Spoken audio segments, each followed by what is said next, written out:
Thank you all for being here. My name is, let's actually got to go back to the titles.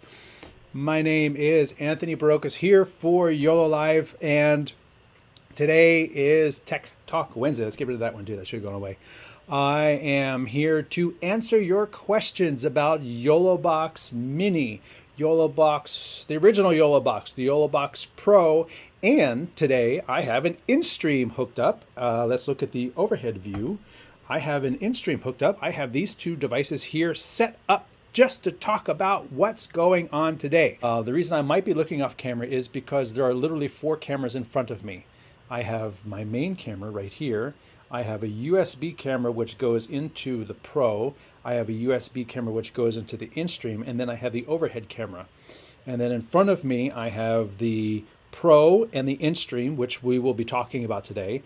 They both go into the Pro so that I can switch between the different sources. And then I actually have a Windows tablet off to the side, which is taking the, if I bring this up, which is taking the Instream over here and rotating it and putting it off to the side so that I can point to things and talk about what's on the Instream screen, like the audio mixer and everything. But what we're going to talk about today is how to use that little gear icon in the Instream and do some crop and rotate.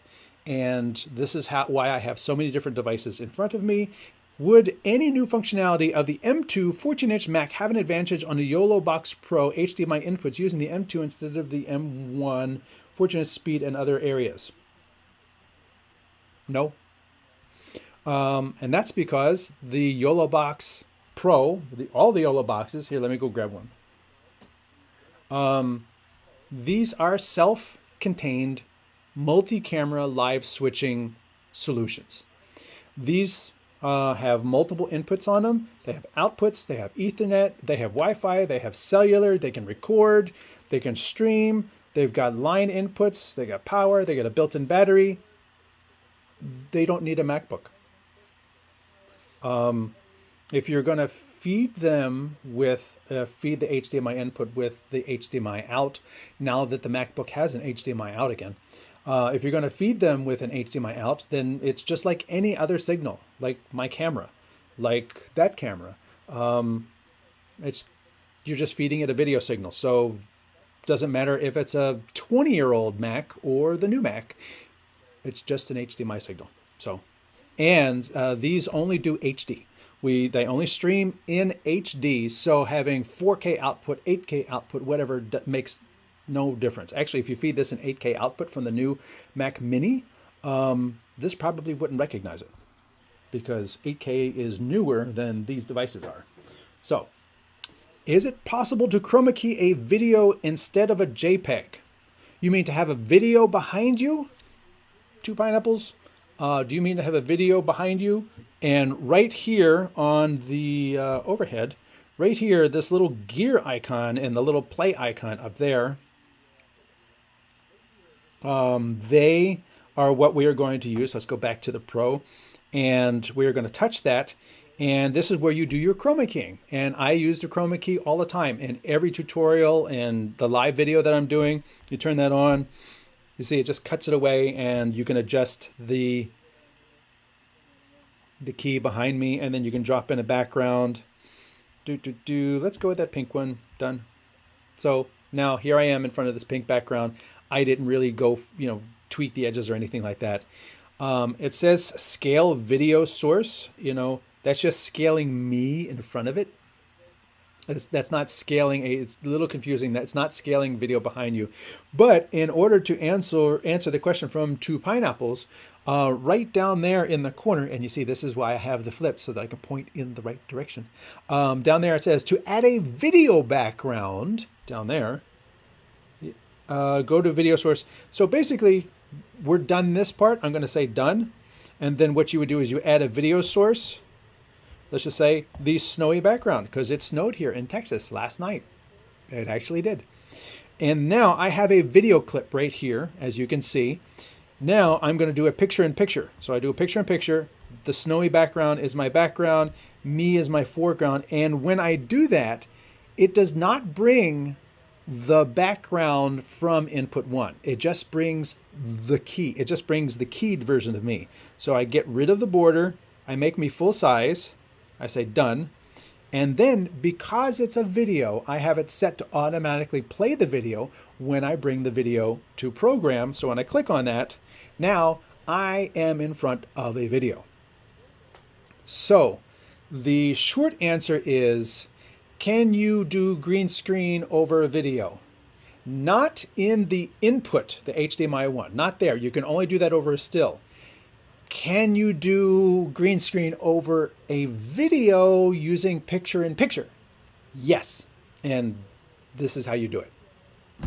As I mentioned, today we are talking about the crop and virtual inputs. And these are a fantastic feature of the Pro and technically the Instream that enable you to multiply your inputs and use them for different things. It's a little bit more powerful than originally intended because you can couple the virtual inputs with graphics that are locked to an input. So you could bring on 5 graphics at once because you're switching between 2 inputs that are otherwise identical, but one of them has all the graphics locked to it. And I'll show you how to do that today. I'm going to click the gear button right here, and the same place you do the green screen, over here on the right, it says cropping. Now, cropping, when we click on that, it changes over this whole interface on this screen, and now I've got this little window. So if I wanted to have like a close shot of just my face, remember, you're dealing with HD resolution, so you're cropping in on HD, so what's left in this little space is not HD. It's less than HD pixels, okay? But if you click this button right here, fit to screen, it's going to take this little window here and stretch it out to fill the whole frame. So I'm going to say fit to screen. I'm going to say done, but do you want to edit the original video or do you want to save it as new? Save it as new will give you another input over here with just that cropped window. And again, like I said, it's going to be, actually it looks better than I thought it would. But it's basically taking these pixels right here and zooming them out to the frame and giving you a virtual input. So do I really have 2 cameras, a close and a wide? No, I don't. But I can switch between these 2 things as if I did. And that's pretty cool.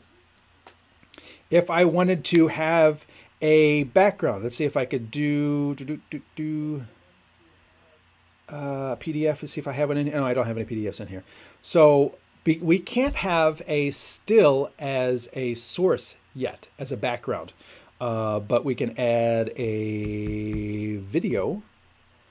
Let me just add. So yeah, there we go. So what I did here was this gray one on the right, still back video. I took a still and I made it like a 5-frame video because I see the need for having a still so that I could let us take this and let's do a cropping again. This time I'm going to do a tall one. Say done, save as new. Now I've got that one. Let's see if I can put that over picture in picture, this, next, this, next, and then I could scale it, turn the border off, done. And now I've got this center crop over a still background, which is kind of interesting. There's lots of creativity you can do here that you just need to sit down sometime and start playing around with it, and you're going to come up with solutions that you didn't necessarily think of done initially. So like my close-up video over, oh, I can't point to it because I'm not up. My close-up video right here, I could technically make that a picture-in-picture. And then let's do that. I will do a picture-in-picture with that as my background, my close-up, and make that big. Take the border off. Done. And then I've got this. But If I have graphics, I can take this graphic, I can lock it.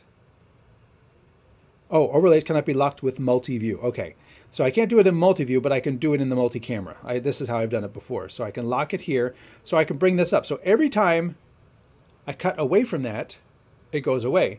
And every time I cut to that, it's going to bring the graphic in. So I'm actually switching cameras and graphics.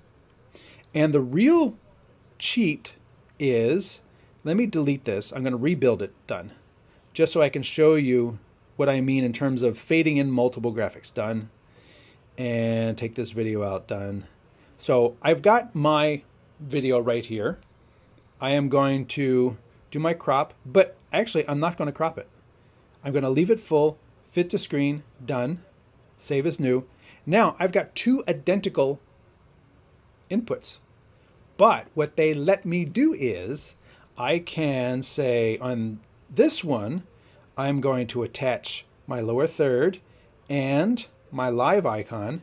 So it's two graphics. And normally graphics are on a different tab. So if I want to be graphics, I'm over on this tab. But if I want to do comments, I'm over here. There's no comments coming in because I'm not streaming. But this lets me switch between, here I am talking to you, and here I am with graphics on. But I didn't have to go to the graphics tab to turn the graphics on.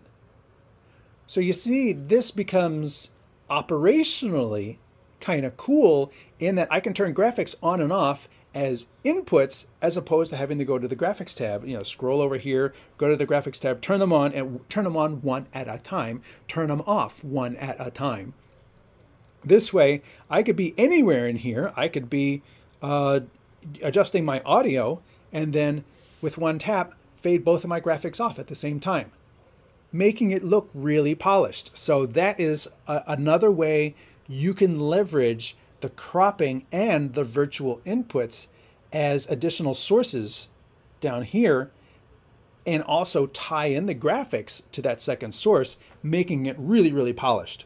The mic sync issue has never really worked for me. Does it work for you? I always have to use audio from my camera to alleviate the sync problem. That's actually what I do here in the studio. My microphone here goes into the camera and it comes in with the camera. So as you can see right here in the YoloBox Pro, I only have one input and it is HDMI 1, and you can see the meter on the Pro that I have on the table for showing you actually has audio going in it, and then I turn, hopefully they eventually take this audio follow video off, and this way I can turn this down and then the audio there goes away, and I can turn this up and the audio comes back. So I send the audio with the camera.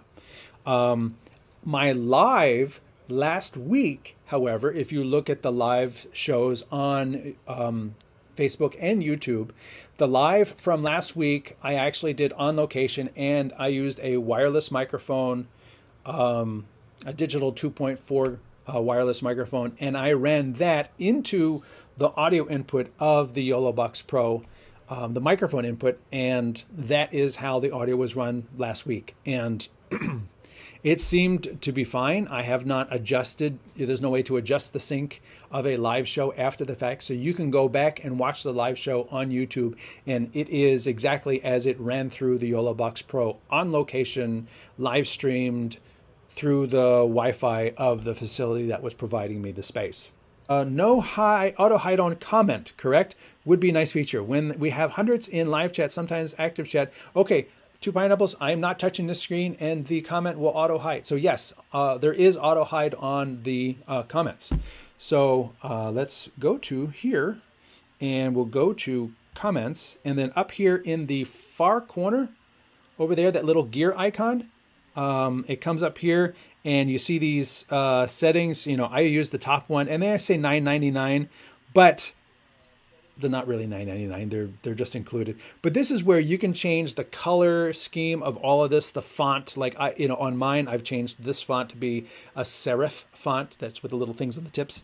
And then down here at the bottom, down there is auto hide. Oh, look at that! I'm over top of myself. That's pretty cool. So that's where auto hide is for your titles. The YoloBox actually does do auto hide on the captions. So and you can make that as long or as short as you want.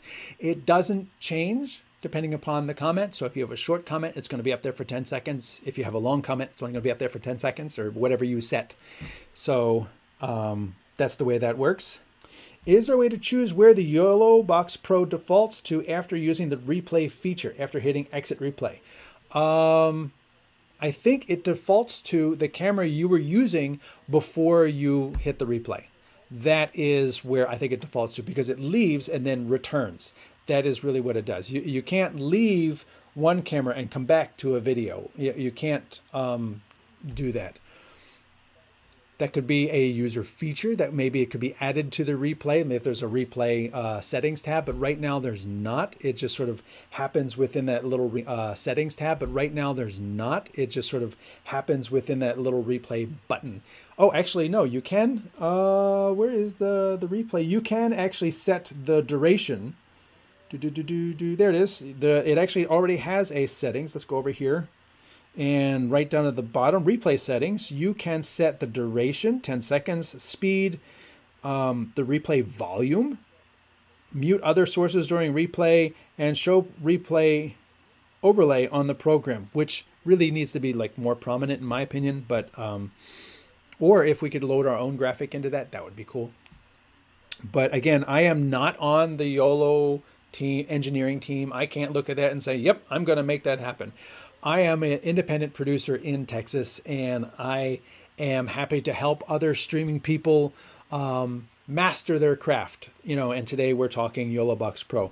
But I can definitely see down here in the replay settings the possibility of picking a default camera to come back to, although that might be confusing if you were on camera 1 and you go to the replay and you come back on 3. I think coming back to the one that you left makes the most sense to me. Alec says, for some reason, when I hit replay, exit, it goes to another video source. For some reason, that is why I asked if we could choose where. I have not had that issue. When I hit the replay and it goes away, it seems to come back to where I am. Let's try this. Well, I don't have multiple inputs on this device. So let's add a video here. Done. And let's add, let's plug in my USB camera. Wait for it. Wait for it, wait for it, and there it is, my USB camera. So I am here. I don't know if it's actually going to work, but I'm on this main camera and I hit replay. Oh, while you're recording or streaming. Okay, record. We're going to do it live because we're live. And now I'm recording, and this is really good. And this, actually, no, let's go to this one. And this is really good. This is really good. And then I hit replay. And there's the replay. It comes up as an input. And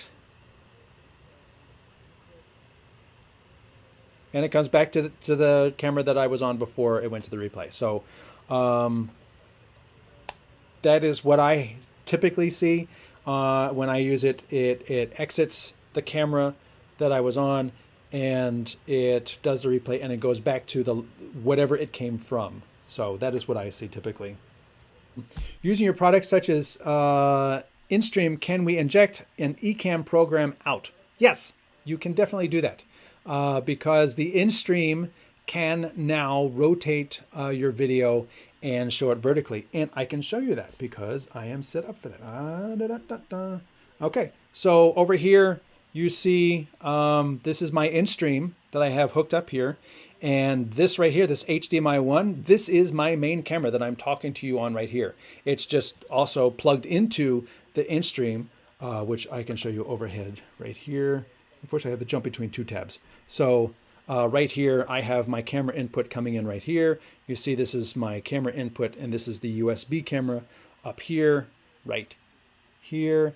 And that one is correct because I've rotated the camera. So the camera is still outputting sideways video. It's just that I've rotated the camera.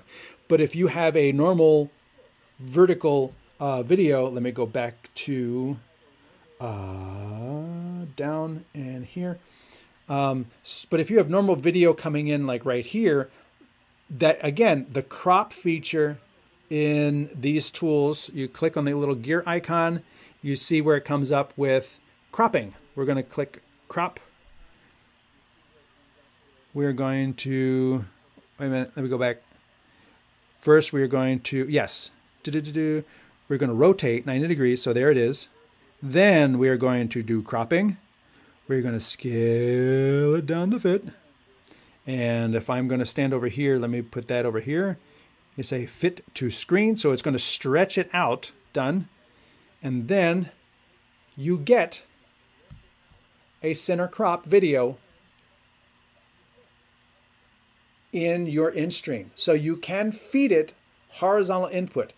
You can, you rotate it, crop it, and then you will take a center slice. I mean, technically, it doesn't have to be a center slice. You saw that when I was doing that crop, let's go back into cropping, I can take this crop and I can put this crop anywhere. So I could actually take a horizontal video, crop one left and crop one right. Here you go, done, fit to sing, done. So now I can actually, as you can see on over here, I have, let's see if I put my hand over here far enough, I could be talking with me and a friend. I'm over here and my friend's over here, and I can cut between those two different things as if they're two different cameras in the Instream. So again, the cropping and the virtual inputs capability, this HDMI 1.1 and this HDMI 1.2, these are 1 and 2 virtual inputs from this number 1 input right here. And that is, thanks for the question, because I finally got to show it on the Instream. Kind of like orphaned this whole show. The virtual inputs and the cropping give you this capability to take that center slice from the Instream. I'm trying to do this very carefully, and make it full screen so you could, take that slice from anywhere in here. And that gives you the ability to feed any horizontal input into the Instream and utilize it in vertical formats. Let's scroll back up and go back to here. That was, I tried to the HDMI, but I got the whole desktop. Using your program Instream, can we inject Ecamm product program out? Oh, so that's an Ecamm question, actually. So the question for everyone else is, the Ecamm is not feeding just program out the HDMI out. There's probably a setting for that. Ecamm is a very mature product. It has so much capability. Ecamm is a very good product.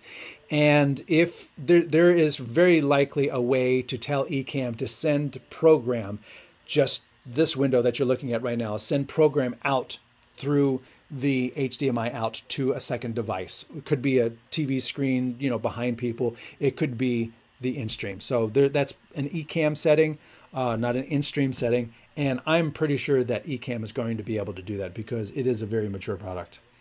My name is Anthony Barocas. You can Google my name. I write for Streaming Media Magazine, and I bid you all adieu, and you have a good week.